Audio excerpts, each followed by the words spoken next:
It is my pleasure to introduce Congressman Ted Lieu.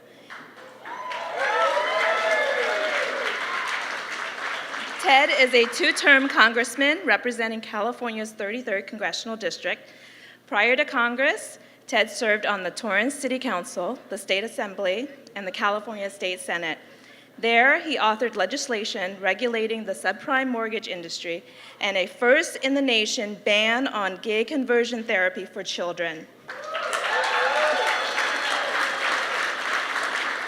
He has been an outspoken proponent for tackling climate change and co-authored California's landmark Global Warming Solutions Act. Today, Ted serves on the House Judiciary Committee and on the House Foreign Affairs Committee. He is also the whip of the Congressional Asian Pacific American Caucus and co-chair of the LGBT Equality Caucus. What you may not know is that when Ted was 3 years old, he and his family immigrated to the United States from Taiwan. Starting out with nothing and speaking limited English, Ted's parents sold gifts and jewelry at flea markets before saving enough to open a store of their own.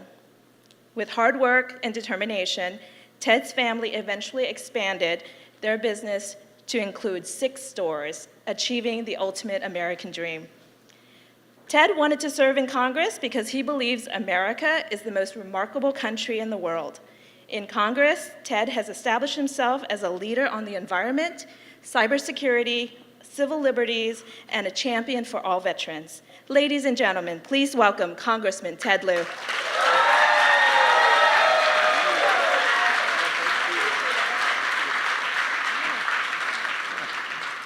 Good evening. Thank you, Katie, for that wonderful introduction. Karen Bass and I were in Washington, D.C. earlier this week, so you don't know what a joy it is to stand now in front of normal, rational, beautiful people. So thank you for being here tonight. I want to thank Joanna Weiss for starting WAVE, for all the board members, for all that you do, for all you for being here. I spoke at an earlier WAVE event last year, but now you're a thing. I mean, look at how amazing this is. It's really pretty cool. So give all of yourselves a big round of applause. I also want to thank Chelsea Handler for everything that she's doing. Basically, I think the Democratic Party, all the candidates, we have to report massive in-kind contributions from her because she's going all around the country, helping so many people out and earning no money for it. So thank you so much, Chelsea.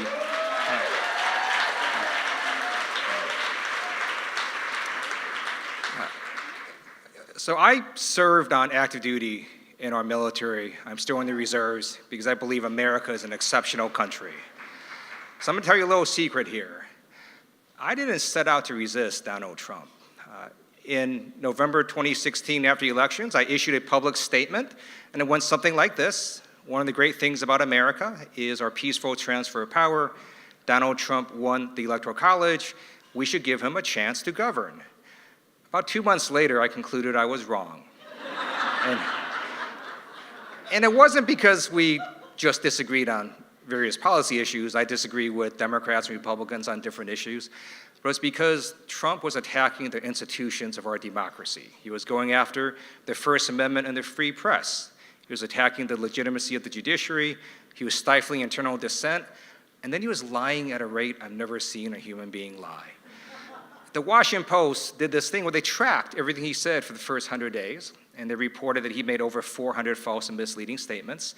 So New York Times, not to be outdone, said, okay, we want to track him for 6 months. And then they wrote an article saying he made over 800 false and misleading statements. And then Washington Post said, all right, we're going to track him every day now. So you can go on their website. He's made over 2,200 false and misleading statements.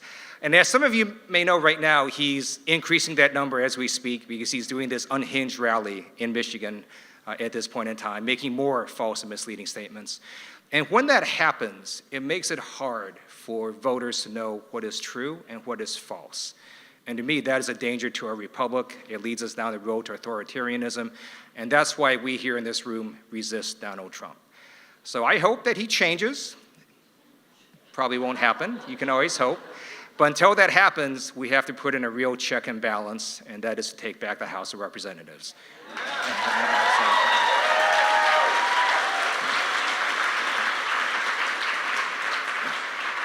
So I'm going to talk about two items. One is I'm going to give you a bunch of numbers. I'm a recovering computer science major, so I'm going to give you numbers on what November looks like.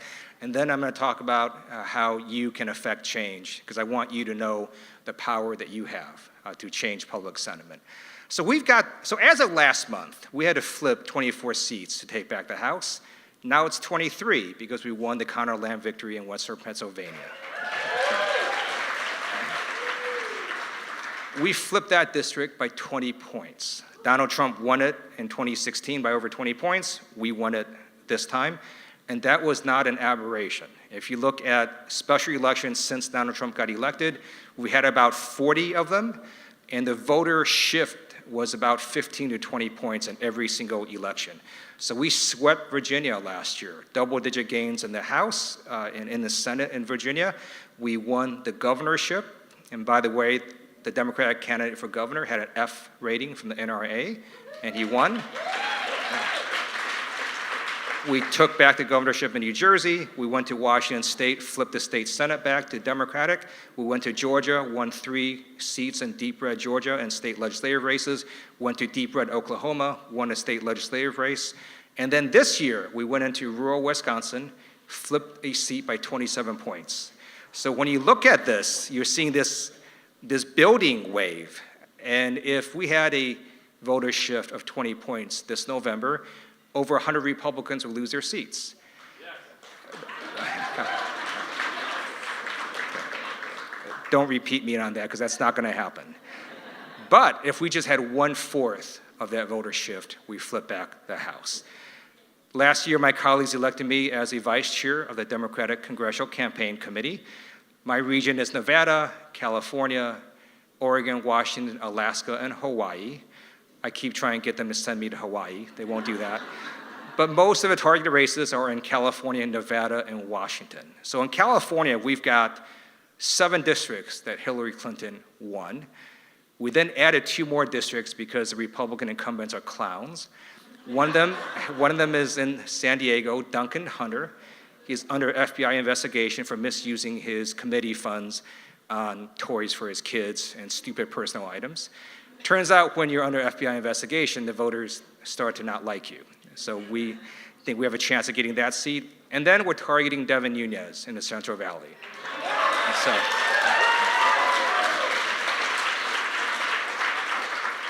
he has not done a town hall for his constituents in many years. So a few weeks ago, I went to Fresno and did one for him. And it was a lot of fun. There was a tremendous amount of excitement. It looked like this room. And I think it's a seat that we could also flip if we have the resources. And that's why WAVE is so important, because you all just decided, hey, let's do a federal PAC. That's pretty amazing. I wish more people around America would wake up and go, let's just do a federal PAC. But what you did was so cool. If you could just export what you did, maybe do a little packet and send it to other folks in America to replicate, that would be totally awesome. But I want you all to understand how you can affect change. And the first thing I want you to know is that President Abraham Lincoln, I think, got it right when he said, public sentiment is everything. With it, nothing can fail. Without it, nothing can succeed. And know your power to help shape public sentiment. I remember being really quite sad on election night, all the way till January 20th. And then on January 21st, I woke up and saw these amazing women's marches across America. And that changed everything. I thought, that's the America I know. And there's more of us, and we're gonna flip the House. And here are some things you can do. One is to give more money to WAVE, because what WAVE does, they didn't tell me to say that, but I'm just saying it. WAVE supports federal candidates, and it helps get money to these candidates, and the most efficient use of resources is to give candidates funds, because here's a little secret, they get to buy TV at much cheaper rates than anybody else. So thank you, WAVE, for doing that. Second, understand your power to affect change by just getting your voices heard. If you write a Facebook post or a tweet that is good, it might affect a voter in Kentucky, or in Florida, or in the Central Valley. Think about writing letters to the editor. It turns out that many people do write letters to the editor. It also turns out they're from the same people often. So if you do it, one day you'll get published and you'll get your voice amplified. And then just showing up at marches, rallies, and protests, and being here tonight. It gives Karen Bass and me energy to see all of this, and it's so very helpful to help flipping the House. So thank you so much for having me here. I look forward to working with all of you.